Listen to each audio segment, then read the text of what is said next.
पिछले ऑडियो में मैंने आपको बताया था कि कार्डियोवैस्कुलर एंडोरेंस जो बढ़ाने के लिए हमारे जो हार्ट की क्षमता है उसे हमें बढ़ाना पड़ता है, जिससे कि अधिक से अधिक ऑक्सीजन आपके वर्किंग मसल की तरफ जाए, क्योंकि उसकी कमी से ही हमारे जो सारी स्ट्रेंथ है, जो जॉगिंग है, जो हम एक्सरसाइजें करते हैं उसमें इफेक्ट आता है और हमारी मस्कुलर स्ट्रेंथ जो होती है वो कम हो जाती है अगर हमारे कार्डियोवैस्कुलर एंडोरेंस अगर हमारा प्रॉपर ना हो।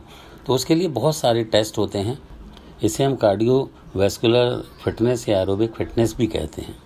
इसमें हम हार्ट रेट और ब्लड प्रेशर को चेक करते हैं। हार्ट रेट और ब्लड प्रेशर को चेक करके ही हम किसी खिलाड़ी को उसको आगे के लिए ठीक समझते हैं, तो उसको उस एक्सरसाइज में डालते हैं।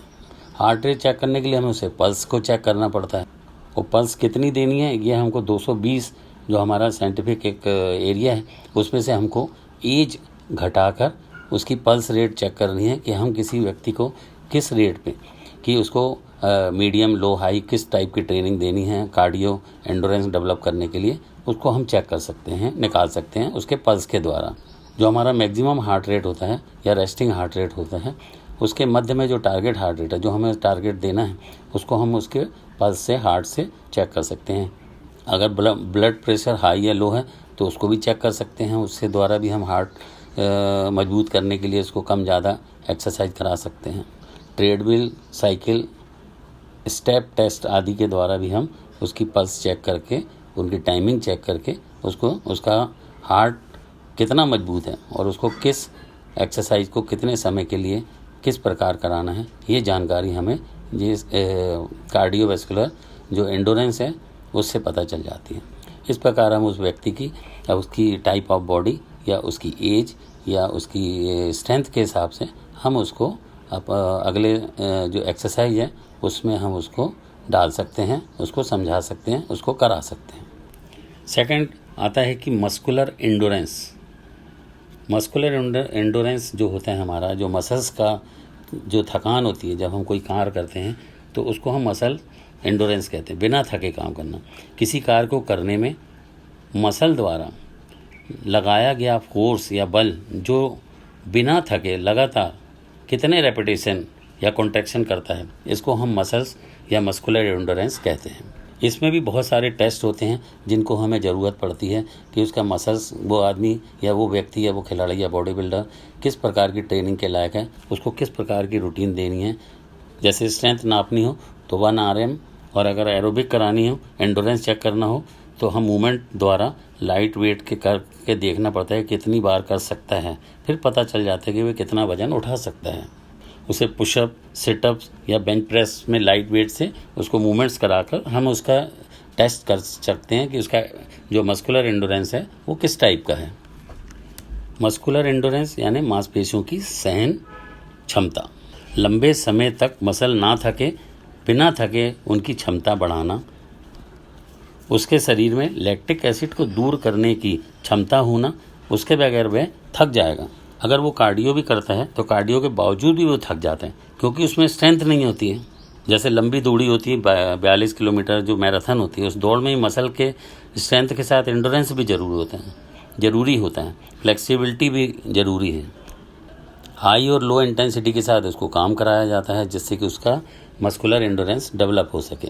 इसलिए मस्कुलर एंडोरेंस जो होता है वो गेम के हिसाब से बहुत ज़रूरी होता है कि दौड़ने वाले जो होते हैं उनके पैर मजबूत होते हैं, हाथ कंधों में ताकत नहीं है लेकिन फिर भी उनकी ताकत कराई जाती है, पैरों की एक्सरसाइज कराई। जिमिंग वालों के जो रहती है उनकी स्ट्रेंथ भी बढ़ेगी, लेकिन इसलिए उनको फुल बॉडी वर्क आउट जो होता है, फुल बॉडी वर्कआउट वो भी कराना पड़ता है हफ्ते में 2-3 दिन, जिससे कि उनका कार्डियो जो स्ट्रेंथ है वो हम उसकी बढ़ा सकते। और हम इस प्रकार किसी भी व्यक्ति को उसका कार्डियो और उसकी जो स्ट्रेंथ है उन दोनों को बांटकर या एक साथ उसको उसके हिसाब से घटा बढ़ाकर एक्सरसाइज करा सकते हैं जिससे कि उसका मस्कुलर एंडोरेंस भी बढ़ सके।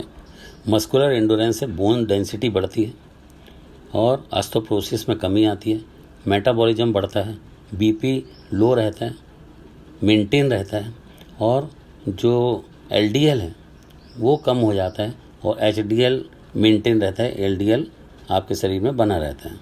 और हम इसको विभिन्न प्रकार के टेस्टों द्वारा नाप सकते हैं और उस व्यक्ति को उस प्रकार से रूटीन दे सकते हैं, उसकी एक्सरसाइज करा सकते हैं। अगर हमें इन सब बातों की जानकारी होगी तभी तो हम किसी व्यक्ति को जान पाएंगे कि वो कितना फिट है, उसे कौन सी एक्सरसाइज करानी है, कार्डियो कितनी करानी है, स्ट्रेंथ कितनी करानी है, उसका मस्कुलर और उसका कार्डियो सिस्टम चेक करने के बाद ये बात आपके समझ आ गई होगी। अब हम जानेंगे स्ट्रेंथ के बारे में। मांसपेशियों में जो स्ट्रेंथ है वो हमारे जो लिगामेंट होते हैं, टेंडन होते हैं, उनका सबका आपस में सहयोग बहुत ज़रूरी होता है, क्योंकि लिगामेंट और टेंडन जो हमारे हड्डियों से, मांस से जुड़े हुए रहते हैं, उनके कमज़ोर होने से जोड़ कमज़ोर हो जाते हैं, जिससे मसल में सूजन आ जाती है, जिससे प्रतिरोधक क्षमता में कमी आ जाती है और चोट लगने का खतरा रहता है। इनमें स्पीड और स्ट्रेंथ की ज़रूरत पड़ती है। अच्छी टेक्निक के बावजूद भी वो अच्छा प्रदर्शन नहीं कर पाते। इसमें कार्डियोवैस्कुलर सिस्टम या मस्कुलर एंडोरेंस से तभी फ़ायदा होगा जब हम मांसपेशियों या कंकाल तंत्र को मजबूत रखेंगे। इसके लिए थोड़ी हैवी ट्रेनिंग एक्सरसाइज करें, ट्रेनर की देखरेख में करें। 6 से 8 मीडियम रेंज में हाई इंटेंसिटी के साथ फंक्शनल ट्रेनिंग भी ज़रूरी है। फंक्शनल ट्रेनिंग मतलब क्रॉसफिट टाइप की exercise, plyometric exercise, jump exercise या लेग एक्सरसाइज भी बहुत ज़रूरी है। और डाइट और न्यूट्रिशन पर भी अपना ध्यान रखें। हाई प्रोटीन, अच्छा फाइबर और अच्छा कार्ब्स हमको जो हमारी शक्ति को, हमारे मसल को बचाए रखें और एनर्जी देता रहे, ऐसा डाइट भी हमको ध्यान रखना है, जिसमें हमारे protein, fat, carbohydrate, vitamin, minerals, इन सभी का बैलेंस भी बहुत ज़रूरी है। स्ट्रेंथ क्या है? स्ट्रेंथ किसी रेसिस्टेंस के विरुद्ध अगेंस्ट कार्य करती है और उसे हम स्ट्रेंथ कहते हैं, और ये टाइम और मूवमेंट पर निर्भर करती है की होती है। अधिकतम विस्फोटक और sensitive, maximum explosive and endurance strength कहलाती है। इसका संबंध उम्र से भी होता है। मांसपेशियों में विस्तार, उसका खिंचाव, उसका एक्सटेंशन इसी के द्वारा होता है। एंगल ऑफ पुल अनुपात यह रिलेटिव स्ट्रेंथ पर निर्भर करता है। यदि हम देखें कि यदि कोई मूवमेंट ज़्यादा करता है, यदि वेट या लोड बढ़ा दें तो वो उसे आसानी से कर लेते हैं या उठा सकते हैं, क्योंकि स्ट्रेंथ का संबंध जो उसकी शक्ति जो है मांसपेशियों की और उसका स्टैमिना एंडोरेंस के मध्य विशेष संबंध होता है। मतलब स्ट्रेंथ के साथ एंडोरेंस भी बहुत सहयोग करती है। अगर एंडोरेंस अच्छा है तो स्ट्रेंथ भी अच्छी डेवलप हो जाती है। इसलिए स्ट्रेंथ कम होने से एंडोरेंस प्रदर्शन भी कम होता है और एंडोरेंस कम होने से स्ट्रेंथ भी कम हो जाती है। ये central nervous system, metabolism, heart, muscular system पर स्ट्रेंथ का अच्छा असर पड़ता है। ट्रेंड और अनट्रेंड में भी बहुत फ़र्क रहता है। ट्रेंड जो रहते हैं वो ज़्यादा अच्छे से कर लेते हैं, अनट्रेंड में थोड़ी सी दिक्कत जाती है। फिर भी हम कहेंगे कि 24 घंटे में उन लोगों से आप बहुत कुछ सीख सकते हैं। हर आदमी के पास 24 घंटे हैं, आपके पास भी हैं, लेकिन उन ऐसे लोग जिन्होंने कुछ करके दिखाया और आपने उसे टाल दिया, उन 24 घंटों को आप भी यूज़ कर सकते हैं और अपनी शक्ति को बढ़ा सकते हैं। स्थिर शक्ति, जिसको हम स्टैटिक स्ट्रेंथ कहते हैं, ये आइसोमेट्रिक होती है। ये रेसिस्टेंट के विरुद्ध कार्य करती है। गतिशील शक्ति बोलते हैं, जिसे डायनेमिक स्ट्रेंथ कहते हैं, या आइसोटोनिक स्ट्रेंथ कहलाती है। ये रेसिस्टेंट को हटाने का कार्य करती है। एक होती है विस्फोटक शक्ति, एक्सप्लोसिव स्ट्रेंथ। ये विस्फोटक और स्थिर गतिशील शक्ति, इन तीनों का मिश्रण होती है। इसे हम एक्सप्लोसिव स्ट्रेंथ को हम हाई स्पीड के साथ प्रतिरोधक को हटाने और उसके विरुद्ध कार्य करने की योग्यता को कहते हैं। जो स्ट्रेंथ एंडोरेंस कहलाता है, ये स्थिर रहती है और गतिशील शक्ति के रूप में पाई जाती है। ये स्थिर और गतिशील शक्ति के रूप में दोनों से पाई। यह थकान की स्थिति में भी अधिकतम रेसिस्टेंट के विरुद्ध कार्य करती है या उसे हटाती है। इनकी शक्ति को हम वेट ट्रेनिंग या रेसिस्टेंट ट्रेनिंग या प्रोग्रेसिव लोड द्वारा भी बढ़ाया जा सकता है। एंडोरेंस का संबंध स्ट्रेंथ से भी है, दोनों एक दूसरे के पूरक हैं। यह स्ट्रेंथ हमारी जो फुर्ती है, एजिलिटी है और फ्लेक्सिबिलिटी में भी योगदान दे। Speed, central nervous system, metabolism, heart, muscle आदि की शक्ति बढ़ाने में मदद करता है स्ट्रेंथ। यह हमें इंजरी से भी बचाती है। यदि स्ट्रेंथ ट्रेनिंग बंद कर दी जाए तो एक दिन में 7 से 10% तक की कमी आ जाती है, और ये 20 से 30% तक सप्ताह में इसकी कमी देखी जाती है अगर हम स्ट्रेंथ ट्रेनिंग नहीं करते हैं तो। और ये उम्र के हिसाब से बढ़ती घटती भी रहती है। प्रति सप्ताह ये कम से कम 5% तक बढ़ती भी रहती है। इसके लिए हमें अच्छा वार्म अप, मांसपेशियों का कॉन्ट्रैक्शन, और रिलैक्सेशन के बारे में, मसल फाइबर के बारे में हमें पता होना चाहिए। प्रॉपर ट्रेनिंग द्वारा सीक्वेंस ऑफ एक्सरसाइज, जो व्यायामों का जो क्रम है उसके बारे में हमें पता होना चाहिए। हमारा रेस्पिरेटरी सिस्टम है, श्वसन तंत्र है, उसको सांस को कैसे लेना देना है उसके बारे में भी हमें पता होना चाहिए। भार देने की जो विभिन्न प्रकार की जो प्रोसीजर है, लोड सिस्टम है, उसके बारे में भी हमें पता होना चाहिए। कब कहाँ कितनी रेस्ट देना है, कितनी रिकवरी देना है, इसका भी पता होना चाहिए। प्लानिंग और टेक्निक का भी ध्यान होना बहुत ज़रूरी है। इस प्रकार हम अपनी स्ट्रेंथ को बढ़ा सकते हैं। नेक्स्ट है फ्लेक्सिबिलिटी। शरीर का लचीलापन कैसे बढ़ाएं, इसके ऊपर कैसे हम करेंगे, इसका भी ध्यान रखना बहुत ज़रूरी है। फ्लेक्सिबिलिटी भी ज़रूरी है, ये हमें टूट फूट से बचाती है, पोस्चर सही रहता है और परफॉर्मेंस हमारी इससे बढ़ती है। ना कम होनी चाहिए ये, ना ज़्यादा होनी चाहिए। इसे वेट और बगैर वेट के भी हम कर सकते हैं। वेट उठाते समय सही टेक्निक, दौड़ते समय, वेट उठाते समय या वेट ट्रेनिंग करते समय भी हमारा पोस्चर सही होना चाहिए। इसको एक्सरसाइज के पहले और बाद में दोनों तरफ किया जा सकता है। इसे यौगिक क्रियाओं द्वारा, योग द्वारा या फिर स्ट्रेचिंग द्वारा हम अपने पोस्चर को सही कर सकते हैं। इसका संबंध जोड़ों का अंश, कोण, उसके एंगल, उसकी स्ट्रेंथ, स्पीड, जो उसका लोअर बैक आदि भी उसमें सही रहता है। इसको भी देखकर हमें एक्सरसाइज करानी पड़ती है कि किसी बंदे में या व्यक्ति में, स्पोर्ट्समैन में कितना लचीलापन है। ये भी कई प्रकार की होती है। ब्लास्टिंग स्ट्रेचिंग होती है, स्लो स्ट्रेचिंग होती है, एक्टिव फ्लेक्सिबिलिटी होती है, पैसिव फ्लेक्सिबिलिटी होती है। स्विमिंग के साथ स्विंग करके हुए हम किसी एक्सरसाइज को करते हैं, हम डायनेमिक, स्फूर्ति, गतिशील, लचीलापन डेवलप होता है। इसमें झूले की तरह की क्रियाएं होती हैं। मांसपेशियों को अधिकतम सीमा तक जाने से रोकता है। तेज़ी से होने के कारण टूट सकती हैं, टिश्यू में दर्द हो सकता है। इसमें अधिक समय तक स्ट्रेचिंग नहीं रख सकते। स्लो स्ट्रेचिंग में मंद गति से हम किसी चीज़ का खिंचाव करते हैं, जोड़ों का खिंचाव करते हैं। इसमें जोड़ों को धीरे धीरे अधिकतम सीमा तक खींच कर ले जाया जाता है और पुनः वापस, वह सही विधि है। इसके द्वारा हम अपने को वापस उसी समय पर ले आते हैं। इसमें हम अधिक समय तक उसे स्ट्रेच करके रखा जा सकता है। इसे 4 से 5 सेकंड, 6 से 12 सेकंड, 10 से 30 सेकंड, अधिक 60 सेकंड तक लोग स्ट्रेच कर सकते हैं।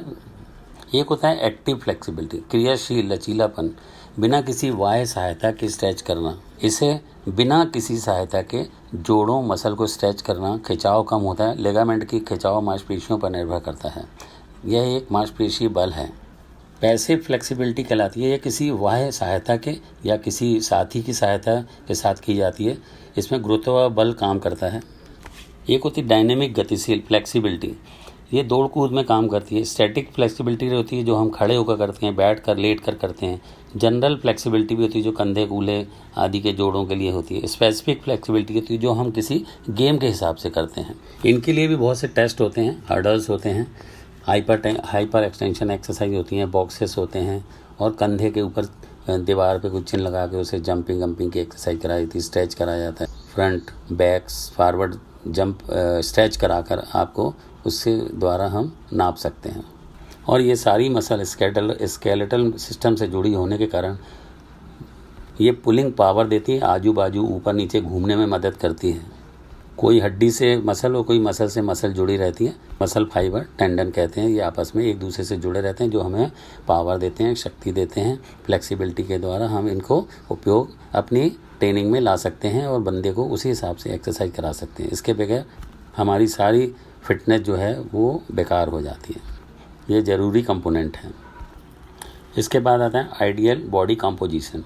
ऐसी बॉडी मसल और फैट के रेशियो को बनाए रखना, उसे बैलेंस बनाकर चलना, अपनी हाइट के हिसाब से वज़न को मेंटेन रखना, क्योंकि वज़न का संबंध लीन बॉडी मास से है। जो बनाए रखना, डाइट बैलेंस रखना, कार्बोहाइड्रेट, प्रोटीन, फैट का रेशो सभी समान रखना बहुत ज़रूरी होता है, क्योंकि ये मेटाबॉलिज्म क्रिया को मेंटेन रखता है। इससे मस्कुलर सिस्टम मजबूत रहता है और फैट से कार्डियोवैस्कुलर सिस्टम में कमी आती है। फैट से मोटापा और cardio skeletal strength, flexibility, muscular कम हो जाता है, कम आता है। बीमारी और टेंशन रहती है। इसलिए ये ज़रूरी है कि हम तीनों का, चारों का, पांचों का बैलेंस बना के चलें, क्योंकि एक खराब तो सब खराब। सबका साथ, सबका विकास। सही समय और समान रूप से काम करें तीनों चारों, तब हम उसे बैलेंस बनाकर रख सकते हैं। इसलिए पूरे शरीर की एक्सरसाइज को डिवाइड करके अलग अलग लोड के हिसाब से, कार्डियो के हिसाब से, फ्लेक्सिबिलिटी के हिसाब से, स्ट्रेंथ के हिसाब से, उन सब का आपस में समन्वय, इस प्रकार से स्ट्रेचिंग, सभी हम उन चारों पांचों जो कंपोनेंट हैं उनका ध्यान रखकर किसी भी प्रकार की रूटीन बना सकते हैं और लोगों को उस हिसाब से उसके इम्प्रूवमेंट कर सकते हैं। जो वो चाहते हैं वो अपने एम तक तभी पहुंचेंगे जब उन चारों पांचों बातों का वो विशेष ध्यान रखेंगे। ध्यान से सुने, इसे समझें, कोशिश करें समझने की कि हम क्या कह रहे हैं। अगले वीडियो में आपको कुछ नया फिर बताऊंगा। आप सारे वीडियो मेरे देखिए, उनको आपस में जोड़िए और किसी भी वीडियो को, कोई भी साइट को आप देख लीजिए तो आपको उन बातों को जल्दी समझ आएगा, क्योंकि ये एक साइंस है और एक आर्ट है। इसे सुनना बहुत ज़रूरी है। सारी चीज़ें आपको दिखाकर बताकर समझाई नहीं जा सकती। तो प्लीज़ शेयर करिए और उसे लाइक करिए और सब्सक्राइब करिए और अगले वीडियो का इंतज़ार करिए।